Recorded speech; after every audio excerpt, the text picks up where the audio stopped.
What's up, Josh? Not much. Oh, shit.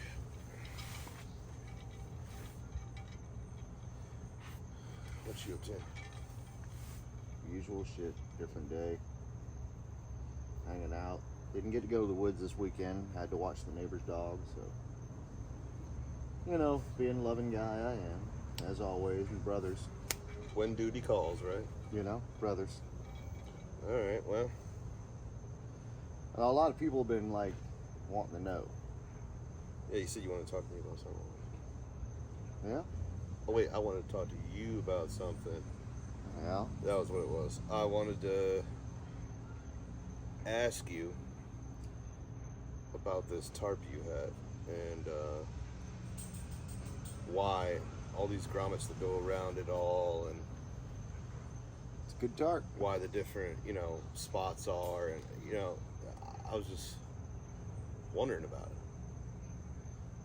Well, pretty much. It's, solar light, come on.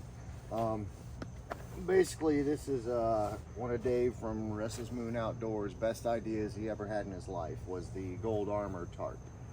This is specifically the 10 by 10 edition, and the 10 by 10 Gold Armor tarp actually has from center point labeled in every direction and all the way around every, I think, 14, 16 inches of tie off. Mm-hmm.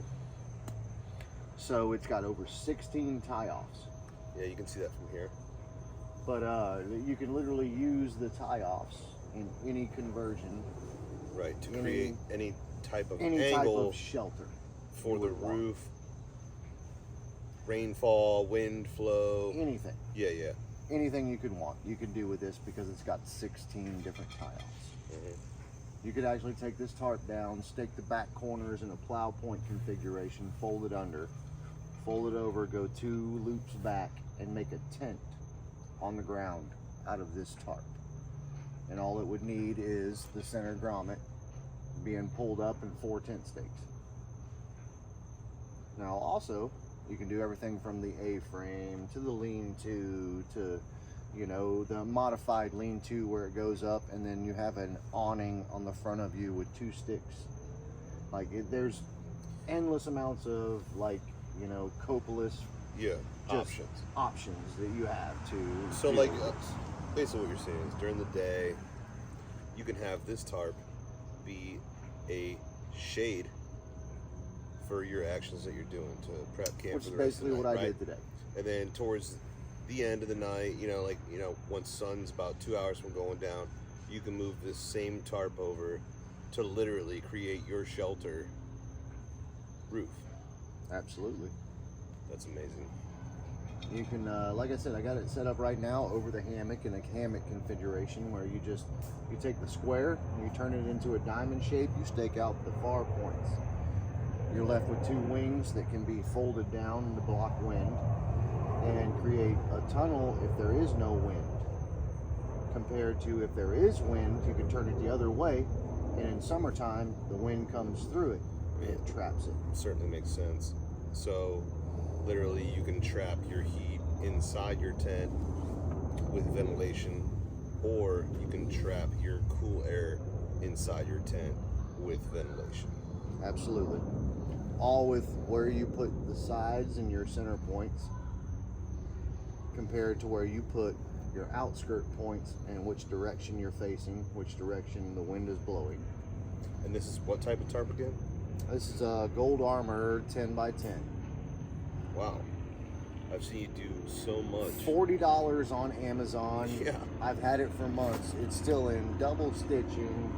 It's got double layers on the inside of tape to the outside of tape. Everything else, every grommet is triple stitched. Unlike your Walmart $10 tarp, you could tie this off over there and not worry about it ever breaking. I've literally seen you do so much with this tarp alone.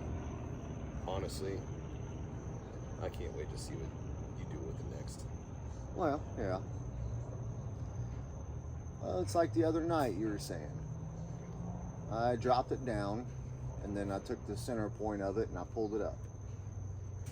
I staked off one side of it the backside of it, and I left it 4 inches off the ground. Yeah. Now, granted, we're in Florida, I remember asking you about that. so that's ventilation coming underneath. So when the wind blows, it'll come under and roll around you.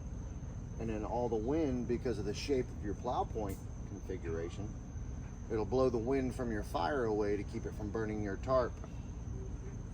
Now, in the same manner, you can drop it down 2 inches, and it's just like your winter configuration, to where you could build a snow anchor around it to block the wind completely.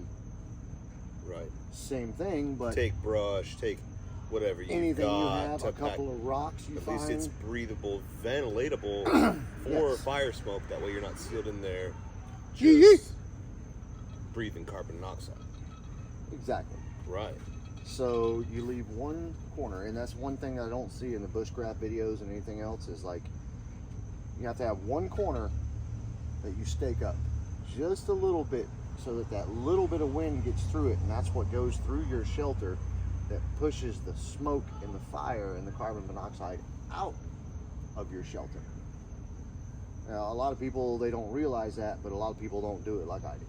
So it's a matter of a few steps to make sure that your camp is not a bag of smoke, so that you can survive, because your oxygen levels need to be up at the top. When you're surviving out there for 6-7 days without proper food or water, Right. and you have to work all those calories off to provide for yourself, the last thing you need to be doing is sleeping in the smoke, right? Well, Which you is know, why when we watch these TV shows, true. we see how This many is of true. them start to get the asphyxiation because of their camp and the way the smoke is not. Well, it starts with that Filtrated. slight nauseating feeling, and then they say, I don't know what's wrong, and oh, I think I need to vomit. Oh, there's nothing coming up because you haven't consumed enough water, or you haven't consumed enough protein or anything else. And then you're like, okay, you've spent more time and energy cutting firewood than you have the 2 minutes it takes to set up one of my setups. Right. And then it takes an extra 1 minute to make it waterproof, compared to an actual tent on the ground, compared to having ventilation going through it, compared to building a 30-minute, 45-minute, like, fire pit one step away, and then do a windscreen or a heat shield, whatever you want to call it, whether you're from Canada or wherever you're from. You do that, you lay down spruce boughs, pine boughs. Here in Florida, we just take the leaves off of the trees and just scrape them up into a garbage bag. Right. And then you make 2 big garbage bags, you compress them down, boom, you got a mattress. It's little things like that most people don't think about. Right. Now it's just in a straight hammock configuration with a couple of bonuses so that I could reach up and not touch the ceiling. Well, you kind of just did this because I asked you to give us an example of what ease this was for a tarp like this. But, as I've watched these survivor shows with you over the years, one of the problems on the first episode that so many people run into is Losing their fire steel. Well, they're Joe put- Robinette. Oh, Oh, I heard sorry. about that guy. Anyway, Yeah, I can't help it. Yeah, continue. So Sorry. they're placed at their site, and they're so focused on where they're placed at that they don't take the 15, 20, 30 minutes to walk around their site and really see where they pick their campsite. And half of them end up regretting it later. So talk to us about, where do you pick your campsite? Okay, well, If you're on a beach and there's some elevation, what are we talking about here? Why and what? It all becomes a part of this. And I'm a big, I wholeheartedly believe in this. Where you want to set your campsite up, you sit there for 30 minutes and watch your surroundings. See what happens. If you're on a beach, you see if the tide comes up and the water takes your campsite away.